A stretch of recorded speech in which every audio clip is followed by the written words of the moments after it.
ఒక్కటి తగ్గింది. అదే పట్టుకుని వస్తున్న వైఎస్ జగన్. బెంగళూరు నుంచి వస్తున్న జగన్ నేరుగా పొలాల్లోకి ఒక్కచోటే పరిశీలించి సరిపెడతారా?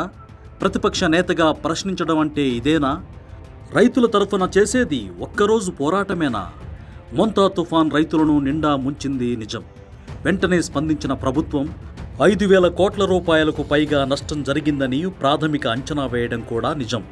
నష్టం ఎంతన్నది నిర్దిష్టంగా తెలియాల్సి ఉంది. దీనికి కొంత సమయం పడుతుంది. ఒక విధంగా కూటమి ప్రభుత్వం బాగానే స్పందించింది, కానీ ఒక్కటి మిస్ అయింది. మొంతా తుఫాన్ కారణంగా నష్టపోయిన రైతులను ఎలా ఆదుకుంటామన్న విషయంలో క్లారిటీ ఇవ్వలేదు కూటమి ప్రభుత్వం. స్పష్టమైన కార్యాచరణ ప్రకటించలేదు. ఇప్పటికైతే ప్రాథమిక అంచనా మాత్రమే వేశారు. పూర్తి స్థాయి అంచనాలు ఎప్పుడు వస్తాయో, ఎలా ఆదుకుంటామోనన్న భరోసా ఇవ్వలేదు.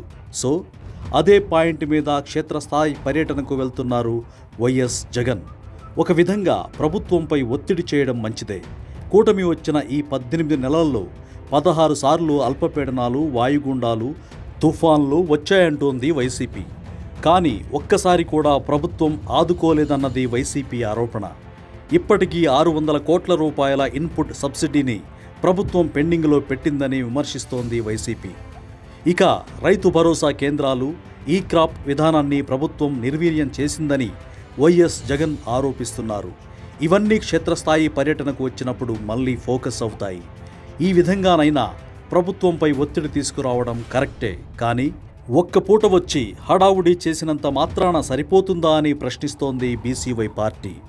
బెంగళూరు నుంచి వచ్చి పొలాల్లోకి దిగి మళ్లీ హెలికాప్టర్ ఎక్కి బెంగళూరు పోయేదానికి ఎందుకీ పోరాటాలు అని ప్రశ్నిస్తున్నారు బీసీవై పార్టీ అధినేత బోడే రామచంద్ర యాదవ్. అటు కూటమి ప్రభుత్వ చర్యలు కూడా తూతూ మంత్రంగా ఉన్నాయంటున్నారు బోడే రామచంద్ర యాదవ్. ఏ పంటకు ఎంత నష్టపరిహారం ఇస్తారో ఇప్పటికీ క్లారిటీ ఇవ్వకపోవడాన్ని తప్పుపడుతున్నారు.